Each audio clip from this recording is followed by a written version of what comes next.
We're back to take another look at the 2024 recruiting class, and today we're going to shine a spotlight on four-star cornerback Charles Lester, who signed with the Florida State Seminoles. We're going to take a look at his highlights. We're going to take a look at his 24/7 Sports player profile page, but before we do, you need to click that subscribe button because we're covering this 2024 recruiting class every day this offseason.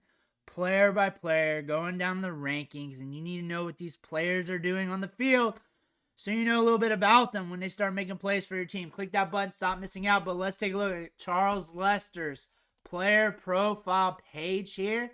And if you're here for just the highlights, just fast forward 2 to 3 minutes or so. I guarantee you will get there. But he's a 4-star recruit in both the rankings and the composite, ranked as the 8th best cornerback in both sets of rankings here for 24/7 Sports. He enrolled on January 8th, 6'1", 171. So we got some height there. We got some reach. On top of that, what I like to look at is the offers. That's what I like to look at the most here. He got 28 of them. That being said, that's a lot of offers. I can consider like 20 or more to be a lot. 28 is a good bit to have listed on 24/7 Sports. That means the market for college football was onto him. That means they like him. That means he's a good player because top-tier Power 5 programs like Alabama, Florida State, Clemson, they're not going after jabroni players. Deion Sanders is not either.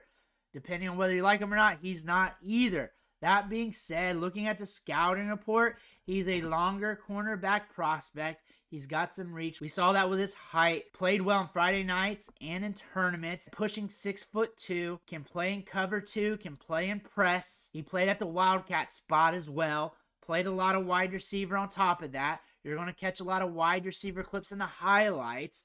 The timeline here, all Florida State. Going over to On3, 4-star prospect down the line, ranked as the 8th best corner in the industry rankings. Also an On3, 13th best, 24/7 Sports 8, ESPN 7, Rivals 6. But we're going to take a look at the highlights. Let me know what you think about them in the comments below. Don't forget to hit that subscribe button so we can watch tape together all off-season long. We got about 5 minutes of clips here. He's going to be playing a lot of wide receiver in this one, but just watch the intangibles. Watch his movement skills because he's going to show you some stuff here. And just off the rip here, he's showing you a release package. He's showing you some burst. He's showing you concentration. Here he's going to show you what he can do after the catch. He's nasty in the open field.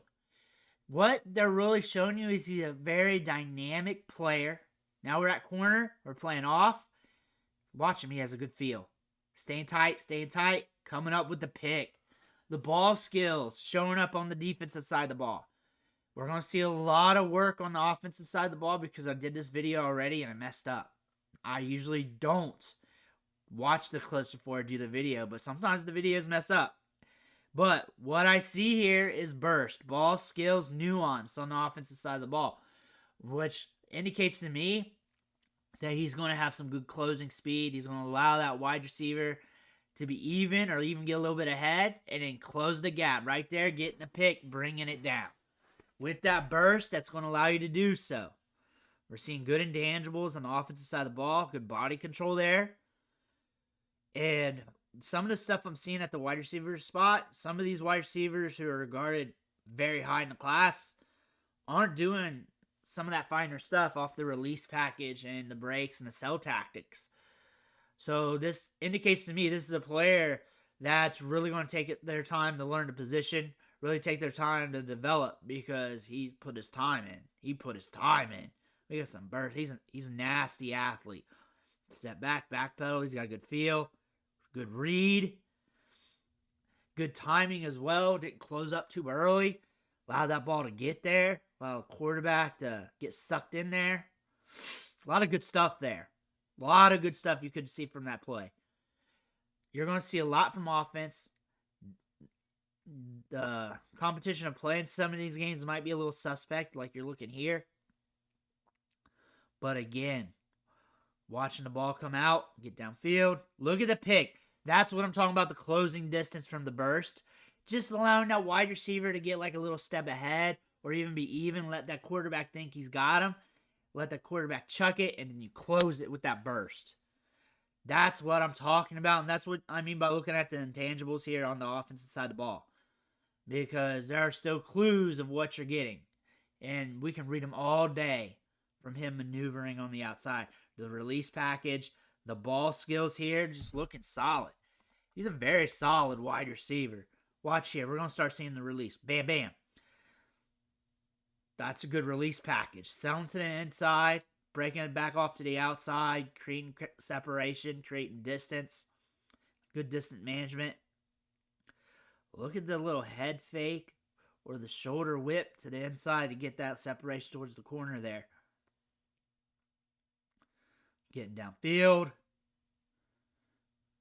Good pursuit angle by the defense. A player like that, that's a home run. That's a touchdown. But good pursuit angle. You got to call out the good when you see it. He's a good route runner. He's crispy. They may want to throw him at wide receiver, see what they got. Look at that. Break. They may want to throw him at wide receiver. Now we got him at the Wildcat.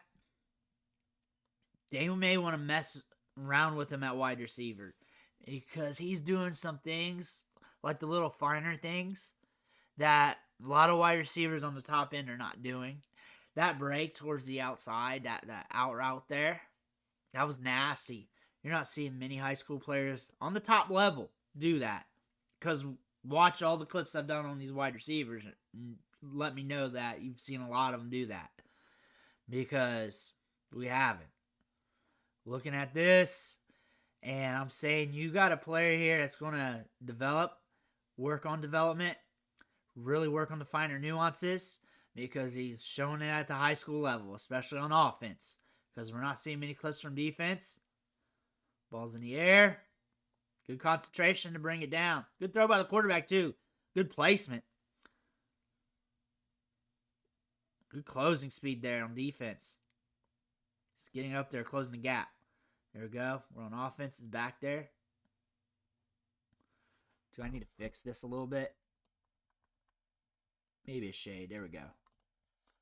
We're up top. Coming in. Ball skills. That lets me know he can read the football once it's in the air. Now we're seeing him on defense. Coming up, coming up, coming up. Look at him. Play tight, play tight. Stops it. Not the greatest camera angle or clip from video coverage, but still, I saw him stop it, handle his business, keeping it tight. I think he's a very, very good prospect. I think he's very good on both sides of the football. I think as a wide receiver, he's up there when it comes to the finer nuances. When it comes to breaking off routes, when it comes to his sell tactics, he's up there. When it comes to defensive back, we didn't get too big of a sample. But from what I gather, is this guy has a lot of good closing speed. He can allow you to get a step or two ahead of him and really bait that quarterback and then close the gap. We saw it. We saw the intangibles from offense. He can definitely do it. He's shown it on a small sample, but he can do it. And we're probably going to see him do that at Florida State. He can play tight coverage. He has tremendous ball skills. He can read the ball in the air. Has good contested catchability on both sides of the ball. I think we got a ton of upside here. His speed and burst, it's hard to match. He can get downfield quick. He's fast off the step. He's got a lot of pop. I think we got a lot of upside here. I think Florida State got a good one. I think you're going to see him play on Saturdays. Let me know what you think in the comments below. Make sure you hit that subscribe button. On the way out, I want to thank you for watching. Catch you on the next video.